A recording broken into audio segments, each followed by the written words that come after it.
Cem. Gitti. Cem'inde. Götür. Cem. Cem. Kaça koşuyorsun? 3 koşuyorum. Çin mi? Çığ. Kaça glatok tutay? Verinceseniz 3 koşuyorum. Korosu mu birisi mi? Yok, carmın benim. Ben carmına Korosu mu? ben anda carmın Cem.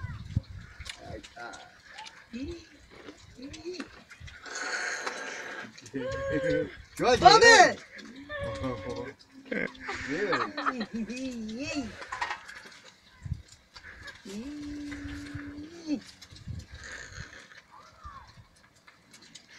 Oturdun mu? Oturdum ben. Ya oturdun mu? Oturdum.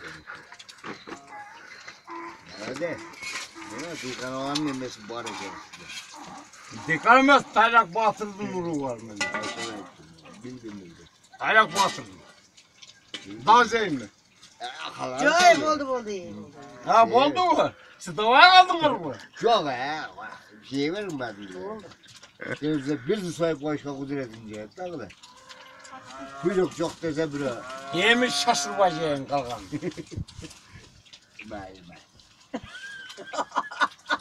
Şeyler ya neyse. Yapacaksın.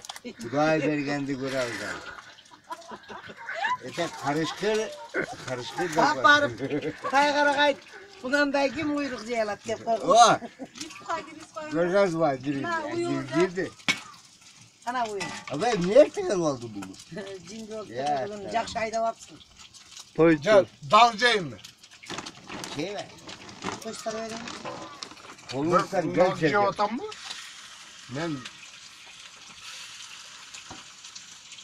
Koşanda sıtavaya kaldın mı?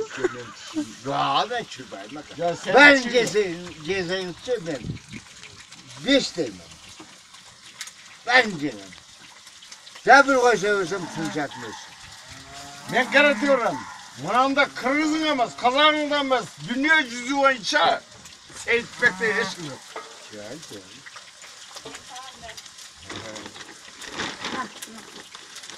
Abi o biraz hayata bekle oğlum.